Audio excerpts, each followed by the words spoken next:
Okay, so we're going to go over 7.5, which is perfect square trinomials and the difference of two squares. Okay. These are problems we've already done in the past, so it should be a review. So if I look at x squared plus 12x plus 36, do I have a leading coefficient? No. There's no number out front here, so I don't have a leading coefficient. So I can just start at the back. So factors of 36 that add to 12. What are my factors of 36 that add to 12?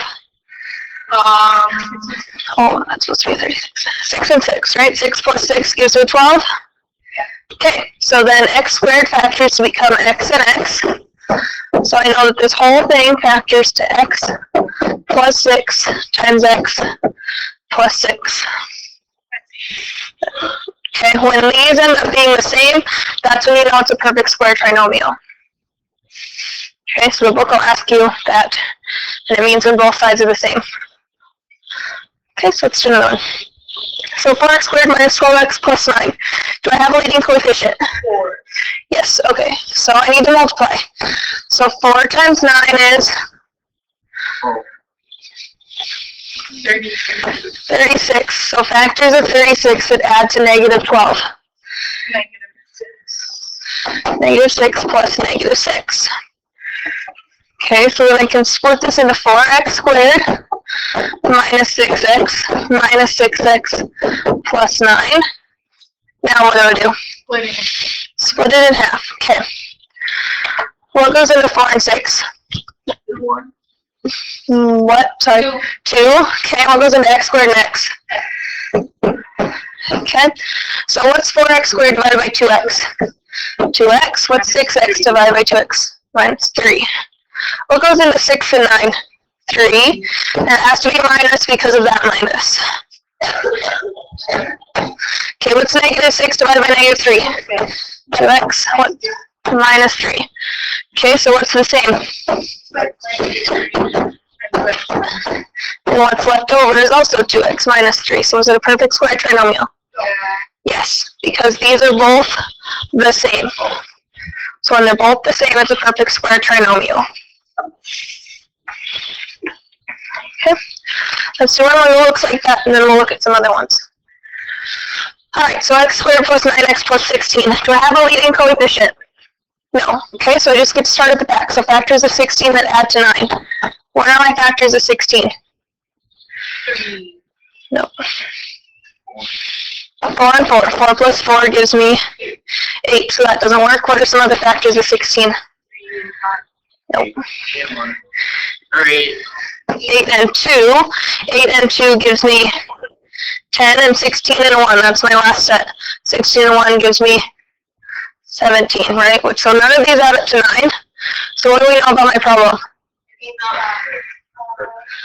Okay, it's not a perfect square. I also know that it's not factorable, or it cannot be factored, right? Because there's no factors that work. No, you can either put cannot be factored or not factorable. Can I put no? No. Why? Because it doesn't explain to me. No doesn't tell me no what.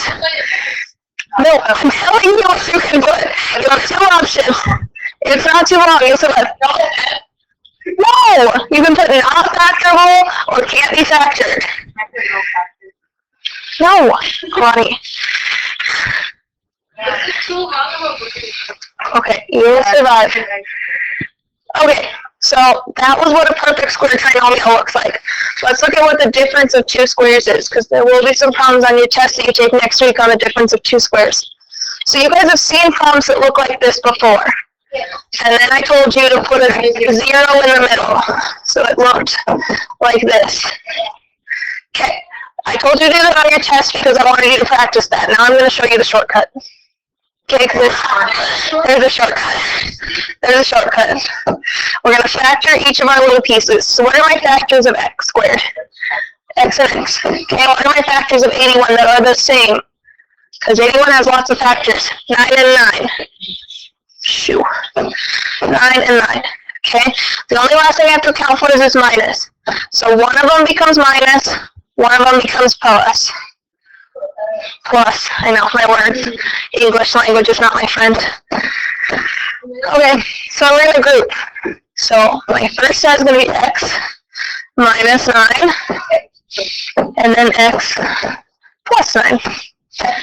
That's it. That's what the difference of two squares looks like. You could just pop this in the beginning. I could have, but then you wouldn't have understood why, and now you understand why. I think Okay, so we're going to do 2 more, and then you guys can get started. So we're going to factor out our individual pieces. So my factors of 1 are 1 and 1. Okay, what are my factors of 4? 2 and 2, right? 2 and 2 gives me 4, and then since I have an a squared, I know that that has to break down into a and a. Yep, 1 needs to be negative, 1 needs to be positive. So if I group them, what's my first set look like? Okay, what's my...